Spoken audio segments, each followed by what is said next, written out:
morning, good afternoon, good evening, wherever you are. We have a very special topic to talk about today, and that is folk horror film recommendations. This is a new interest slash passion slash obsession of mine, and we all know, if you're not new to this channel, how much I like to push my interests slash passions slash obsessions onto everybody else. So sit down and buckle in, because I've got some great recommendations if you're into that kind of thing. Folk horror is a subgenre of horror film and horror fiction that uses folklore to induce fear. The term folk horror emerged in the 1970s and is often credited to the British director Piers Haggard, who used it in interviews to describe his 1971 film The Blood on Satan's Claw. Whilst it wasn't a widely used term at the time, it gained a lot more use later as film historians and critics applied it to a broader range of films with similar themes, particularly those from the 60s and the 70s and British cinema. Now, some radical folk horror puritans, I should probably say enthusiasts, some radical folk horror enthusiasts will argue that the genre is restricted to this time and place, but most will disagree, and most agree on the fact that it is the themes that make up the guts of the genre. What are these themes, you ask? Well, let me tell you. This is actually quite an abstract question and actually rather tricky to pin down, and something I've learned in both conversation and research sparks a lot of debate. A quick internet search will tell you that typical elements include a rural setting, isolation, themes of superstition, folk religion, paganism, sacrifice, and the dark aspects of nature. If I were to answer this from my heart, I would say that folk horror can be defined by a clash between old ways and new ways. Traditions that confuse or terrify the modern mind, and horrors that are only horrors because we've lost our connection with them. If I were to answer from my head, thinking more specifically because you're probably after more examples, summoning the old gods accidentally or on purpose, cult lore and mentality stemming from some kind of tradition, small town slash isolation madness, ancient powers that exist beyond modern human comprehension that we as modern humans cannot possibly imagine harnessing, let alone contending with. This often reflects very modern anxieties. Think about it. You got it, yeah. And now if you want to challenge me even more and ask me to sum this entire genre in 3 words, nobody asked, I just like to do this to myself, and I've already thought about this and so I'm quite proud of it. If I were to sum this genre in 3 words, I would say outsider versus insider.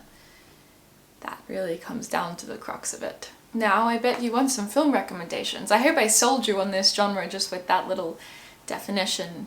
Large definition, however long the definition was. I tend to over-explain, but hey, I'd rather you know very well what this is than have no idea and me just talk about the films. I'm going to give you some recommendations that are considered cult classics within the genre, some recommendations that are a little more niche and lesser known within the genre. Also, to preface the recommendations, the genre itself, folk horror, it's not really often a slasher kind of genre. It's a lot more psychological generally. There are exceptions, obviously. I'm not saying every film. The ones I'm recommending are a lot more psychological just because also that is the genre of film that I prefer. I'd much rather watch a horror film that's psychological and makes me think about many things than something that's just a slasher with a whole bunch of blood. That's a bit of a preface in case you're a bit worried about horror films, because I'm weird about horror films still too. I'm very particular with the ones that I watch.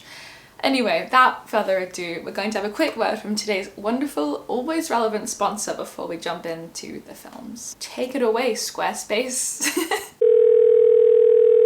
Squarespace is a platform which makes the whole process of creating and maintaining websites seamless and earnestly enjoyable. I say this from personal experience because in an endeavour to offer a space to spotlight underground artists and writers, I built an online literary and arts journal / magic little community via Squarespace. You can submit your poetry, fiction, art, or essays based on the monthly prompt and I just might publish your work. Squarespace is brilliant for turning passion projects such as this into professional projects and morphing dreams and concepts into tangible realities. This is made easier via features like Design Intelligence, which builds on 2 decades of industry-leading design expertise to craft a bespoke digital identity to use across one's entire online presence. There's so many more incredible features like Squarespace Payments, which is the easiest way to manage your payments in one place as there is the option to sell content and earn revenue. Coming from a considerably technologically inept girl who built her own entire site from scratch, it is honestly so fun to design and tailor to your needs. You can head to squarespace.com/Dakota to save 10% off your first purchase of a website or domain using code DakotaWarren. It would be a crime to not start with The Wicker Man, 1973, directed by Robin Hardy. This is one of the OG, this was considered one of the top 3 in the holy trinity of the OG kind of genre formers when it comes to folk horror. Police Sergeant Neil Howley is called to an island village in search of a missing girl whom the locals claim never existed. Stranger still, however, are the rituals that take place there. It really dives deep into religion in general and which religion is louder and how everybody thinks their religion's the only one, and at the end of the day it doesn't really come down to that. It comes down to man-made violence. It's a very obvious theme, but it's a very beautiful theme because it's a very beautiful film. The man, the investigator, there's a child missing. The investigator who goes there is a devout Christian man. And as strange things start going on, he's wondering why nobody else on this island is Christian, because it is set in a time and place where Christianity was ruling. He's from the mainland of England. He very openly boasts about his Christianity and how it will save him, and how he's shocked that nobody else was necessarily practicing as a Christian, but they've got their own things. Anyway, he's poking his nose around and he can't work out why this child is missing and why everybody's being so strange about it. And I'm not going to give any spoilers here, but essentially at the very end you realise, as he's praying to his God and nothing is happening for him, that it's not about the gods, it's about the people. That's an absolute must watch. I think if you're not familiar with the genre at all, this is the first film that I would recommend going into to get an idea of the genre. It's shot beautifully. The soundtrack, I cannot recommend enough. The soundtrack is genuinely one of my favourite film soundtracks of all time. Fire Leap from this soundtrack. Listen to it and just the stills from the film. It's a beautiful film, and I'm very grateful to have been introduced to that. It would also be a crime to not mention The Witch, 2015, directed by Robert Eggers. This is a classic in the genre as well. In 1630, a farmer relocates his family to a remote plot of land on the edge of a forest where strange, unsettling things happen. With suspicion and paranoia mounting, each family member's faith, loyalty and love are tested in shocking ways. It's a look into the paranoia of the religious fervour of that kind of time period, the 1600s, you know, all the pilgrims and that wonderful thing. This is very much another one of those classics, kind of old ways merging with the newer ways and trying to balance the two and succumbing to this. And it's also a really visually incredible film. It's one of the kinds of film where the main plot point, if I go too much into it, I will give you spoilers, and that's not why I'm here. I'm here to make you watch them in general. But this is very much satanic panic, as much as it is old ways and new ways, and it's very isolated, small town, lonely, gets under your skin. I dressed as Anya Taylor-Joy from The Witch for a dress-up party last year and won best costume. I make a great pilgrim. I will say that to myself, but this is a more known film, so I'm not going to dive into it as deeply. It's obviously about, as the title heeds, a witch. The next film that I'm going to recommend you is Valerie and Her Week of Wonders. This is from 1970, directed by Jaromil Jerez. I'm sorry if I'm saying that wrong. This is Czechoslovakian. So Valerie, a Czechoslovakian teenager living with her grandmother, is blossoming into womanhood. But that transformation proves secondary to the effects she experiences when she puts on a pair of magic earrings. Now seeing the world around her in a different light, Valerie must endure her sexual awakening while attempting to discern reality from fantasy, as she encounters priests and vampire-like strangers and otherworldly carnival folk. This is essentially the overarching theme slash, underarching theme of all of this is a coming-of-age film. Coming of age in a crazy world. But it's so beautiful and wonderful. I know I'm going to say this about every film. I hope I'm not actually a film critic or anything, so if you're here for film critic recommendations, you're in the wrong place. I just like pretty films with cool psychological themes and everything. The cinematography is absolutely magical. The message that adults are this kind of separate thing to youth, and how adults want to contain the youth, but youth are this magical kind of blossoming thing and you have to let youth be that way. I must say specifically that this is very much a film for the girls. The negative reviews for this film tend to say that it's a bit pervy, it's a bit like a fantasy of watching these young children run around having their sexual awakening, but the female perspective of coming of age is this magical, whimsical and intimate thing. That's my critique of the critique. So there's that. This next film is one of my favourite films of all time, and this is Rosemary's Baby, and I think I've spoken about this a lot. and will continue to do so. This is from 1968 and it's directed by nobody, if you know what I mean. A young couple, Rosemary and Guy, move into an infamous New York apartment building known by the frightening legends and mysterious events with the purpose of starting a family. As the blurb just told us, essentially this young couple move into this gorgeous apartment building with some very strange happenings, and it starts to get stranger and stranger and stranger. Rosemary, who is trying for a baby, becomes pregnant, and her pregnancy begins to spiral. Some strange neighbours who seem to be really lovely, they take her in and take care of her with this pregnancy that's really, really, really hard on her, and her husband won't listen to her and thinks she's going mad, and everyone thinks she's going mad and having an awful pregnancy. And then she gives birth to the baby, and lo and behold, everything's flipped upside down, and she realises that she wasn't mad all along, and the world is quite awful. Now this goes without saying, this is very obviously a metaphor on a woman's lack of autonomy in the family dynamic and relationships, but it's also very much a spin on satanic panic and that whole genre in itself, and traditions and rituals and rites and secret worlds of cults that do things that go on very normally, and how anybody can be affected by them and be very unaware. The top review on this on Letterboxd made me laugh a lot, and it just said, "Trust the devil to make a great movie about the devil." It's also, again, as all these films are, because that is my overarching taste in film, it's beautifully shot, cinematography is beautiful, cinematic masterpiece. A lot of stills you can take, the colour grading, the music, the suspense, it's all really wonderful.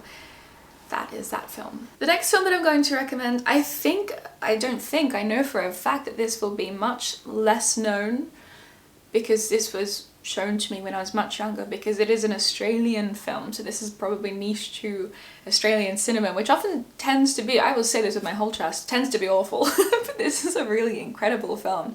This is called Walkabout, and this is from 1971, directed by Nicholas Roeg. Under the pretense of having a picnic, a geologist takes his teenage daughter and 6-year-old son into the Australian outback and attempts to shoot them. When he fails, he turns the gun on himself, and the two city-bred children must contend with harsh wilderness alone. They are saved by a chance encounter with an Aboriginal boy who shows them how to survive, and in the process underscores the disharmony between nature and modern life. And when I watched this when I was younger, I didn't think of anything about the time period that it was set in compared to the understanding, the comprehension, and the way it portrays the disconnect between the native indigenous community and the colonization. This was in the 70s, and I believe in 1971, Australia was still enslaving Aboriginal people. There's a great film about this called The Rabbit-Proof Fence, if you're not too familiar with Australian history. And so this film, set in 1971, it is actually a really beautiful post-colonial tale that spotlights and really uplifts the voice of the Indigenous culture as the culture that is meant to be there for good reason, which is completely obviously still true. A lot of people are saying that this is the greatest film ever made. I'm now convinced to rewatch it, because I haven't watched this since I watched it when I was much younger. Pretty sure I watched it with my mother. And now everyone's saying I need to rewatch it. Okay, note to self. I think this is a must watch, whether you're Australian or not, because first and foremost, the setting of the Australian outback is so harsh and unforgiving and so lethal and deadly, and these two children experience this massive biblical level loss of innocence. Imagine coming of age as you're in full survival mode, and also just the pretense of the film in itself is so grisly. There's the fact that the father tried to kill them and then turns the gun on himself. That's a whole entire situation. The fact that the film starts with that and then continues really sets up where it's going to go. I think this is an absolute must watch, obviously. The folk horror elements of this is because the Aboriginal culture itself is full of folklore and tradition, and the dream time, that's a very beautiful thing to look into. It makes me so sad that the rest of the world has no idea. It always shocks me, it pervasively shocks me when I speak to, because I live in England, it shocks me that nobody knows about Aboriginal culture because it's been so stifled and not talked about post-English colonization. Now to flip it on the other half of me, let's have Scandinavian folk horror, and that is Midsommar. Midsommar from 2019, directed by Ari Aster. This is a classic and most people have heard about it. Most people have seen it, most people are traumatized by it. This is a Swedish folk horror. Several friends travel to Sweden to study as anthropologists, a summer festival that is held every 90 years in the remote hometown of one of them. What begins as a dream vacation in a place where the sun never sets gradually turns to a dark nightmare as the mysterious inhabitants invite them to participate in the disturbing festive activities. Watching Midsummer on a plane was a whole experience, also because I was so delirious, because I can't sleep on flights and it was a 25-hour flight or something, going from one end of the world to the other, and watching this delirious and being a little bit kind of lucid whilst watching it and drifting in and out of sleep almost, but being still fully present, really added to the experience, because this is a fever dream of a film. And this is obviously about Midsummer, which is an actual Swedish festival, and a really beautiful one at that. Now, more than anything, the director has said about this film that he didn't want to make a horror film, he wanted to make a drama film, and this film is less about the horrors and more so using the horrors as a metaphor for what the main character, the protagonist, was going through. The protagonist is a girl with severe psychological trauma who travels with her boyfriend to Sweden, and it's implied that her boyfriend is abusive, and she's processing all of this grief and all of this abuse and trying to get all of this yucky stuff out of her, and the people are helping her, the Swedish people at the festival, trying to help her do this, but obviously the horror is a metaphor, and it's very... I got a delivery and that interrupted the entire video, and I got really scared because I was very deep hyper-focusing talking about folk horror. It was very scary to hear my doorbell just then. Anyway, running on from that, Midsummer, which is produced by A24, another film produced by A24, and this is another iconic film, is Hereditary, 2018, directed by Ari Aster. Following the death of the Lee family matriarch, Annie and her children uncover disturbing secrets about their heritage. Their daily lives are not only impacted, but they also become entangled in a chilling fate from which they cannot escape, driving them to the brink of madness. Grandmother dies, everybody takes it really hard, and then the sister dies and everybody takes it really hard, and these things keep on happening, and they're happening in ways that they shouldn't happen, and it all leads to this plot point where it suggests that everything happened as it's meant to happen. And it's very terrifying. The end scene for this is terrifying, and the soundtrack for this film, this is up there as one of the best soundtracks for any film in the whole entire world, with what's it called? The Wicker Man. The Wicker Man, for me. These are two incredible soundtracks. I used one of the songs from the soundtrack on one of my Instagram word dumps last night. Follow me on Instagram, by the way. There's some very iconic scenes from this. There's very iconic monologue from this film, of the mother monologue, where she finally, the mother who is bearing all of this trauma, she's lost everybody, she's losing everything, and she's going absolutely mad. She's bearing all of this internally. She finally snaps because her son clicks his tongue at her or rolls his eyes or something like that, and she snaps and she has this monologue and she says, "You dare treat me like this," and all this has been happening, and it's a very incredible monologue. I have a friend who can do it verbatim, which is scary, and it's her drunk trick. Every time we're out, she just does that monologue and starts telling everyone off for being a bad son. A film I feel perhaps obliged to mention, because this is one of my introductions with the genre, is The Blair Witch Project. This is from 1999, directed by Daniel Myrick and Eduardo Sanchez. My mum made me watch this with her when I was very young, and I don't know why she did that, because we're both awful with scary films. We're both the kind of people where we see something scary, we obsess about it and think about it and stay up all night thinking about it. I don't know why she showed me this. I think I remember her telling me, "It's not that scary, I promise you, it's not that scary." It was so scary. Anyway, so in October of 1994, 3 student filmmakers disappeared in the woods near Burkittsville, Maryland, while shooting a documentary. A year later, their footage was found. Essentially, what happens is it's this handy-cam home shot footage where these people go into the woods and try and look for something. And in their search, boy, did they find it, but they find it in ways that they weren't really prepared for, and it's very scary. And the suspense, the main thing about the suspense is you never see the actual, the witch, the Blair Witch. You never see her, but you know that she's there the entire time, and there's little things that prove this, and the suspense. This film is just constantly driving up to this point, and things keep on happening, but it never really comes to this like BAM moment. You never see this witch jump out. That's the scariest thing. You have no idea what they're up against, but you know that she's there. The second main thing about this film is that everybody thought it was real. it's part of, I think, part of like the PR stunt or part of a publicity thing they did when the film came out, was they said that it was a true story and that this was actually genuinely found footage, which I think is genius. I think that's absolutely genius. I'm all here for it. I want more films to lie to me. I don't know how they got away with that. That's probably breaching some contracts, but still. So everybody thought for a very long time that this was real. This was genuine found footage, which made it even more terrifying. Imagine that. Imagine if this was real. Probably is somewhere, somehow. We'll worry about that later. I wouldn't say it's necessarily a jump scare film because you never see the thing, but because it's always suspenseful and leading up to the point, it just gets under your skin in a whole different particular way. But it's objectively scarier than the films where constantly scary bad things jump out at you because you're waiting for it to happen, and you spend the entire, hour and a half of the film is on just waiting in a state of terror. Also, I was very young when I watched it. You might watch it and think it's not scary. It's scary for me. And it's just, I think I like the film. I don't think I'd love it if I watched it again, but I felt obliged to mention it, as I said, so take that one with a grain of salt. The last film that I want to recommend you is a film, and I'm complete transparency always, darling. I haven't seen this film. But it's been on my list for so long, I just haven't been able to track it down, but I'm still tracking it down, and when I do track it down, I will tell you when I've watched it. But I have heard that this is one of the most beautiful folk horror films of all time. And I've heard only good, incredible things. It's the highest rated out of all of them, stars-wise, reviews. It's the highest rated of everything I've possibly listed here, but I can't find it. So I'm going to tell you in case you have an access point to finding it and you'd like to watch it, or if you're a folk horror fan and have already seen many of the things that I've watched and are looking to up your level, or if you've already seen it and perhaps have a link to watch this to share with the class. This film is called Marita Lazarova.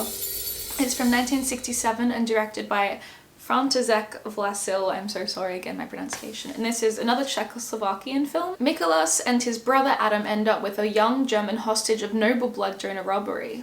Whilst their clan prepares for the wrath of the German king, Mikolas is set to pressure his neighbour into a defence pact. Persuasion fails and he abducts Lazar's daughter on the eve of her initiation as a nun in an act of vengeance. I haven't even seen this yet, and I know that it's about religious persecution and morality and the violent decay of all these things.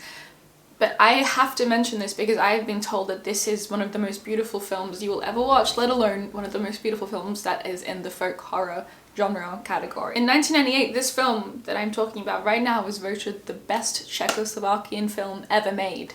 I suppose up until the point of 98, but that just is testament to how beautiful and powerful it must be. And so I wanted to share that with you in case you want to take that away with you. And maybe it's not that wonderful, but I believe with everything I have that it will be. That's everything. I hope this video was helpful to you if you're dabbling in the genre of folk horror or have been a fan for a while and looking for some different recommendations or some good places to start. I don't know. This is the part of the video where I turn it to you, and I want to know your recommendations within the genre. And if you've seen any of these films, I want to know what you think. I want the conversation to be opened now. I want recommendations. I love folk horror. If you've seen a film that you think I would adore, tell me, and I will watch it and I will talk about it in one of my upcoming videos. On that note, which I say much too often on that note, I am now going to make some porridge because I'm hungry and it's breakfast time, and I spent my entire morning talking about folk horror, which is just how I like it. It was lovely to spend some time with you and talk about one of my obsessions again. Hope you have a wonderful day and night, whatever time it is where you are.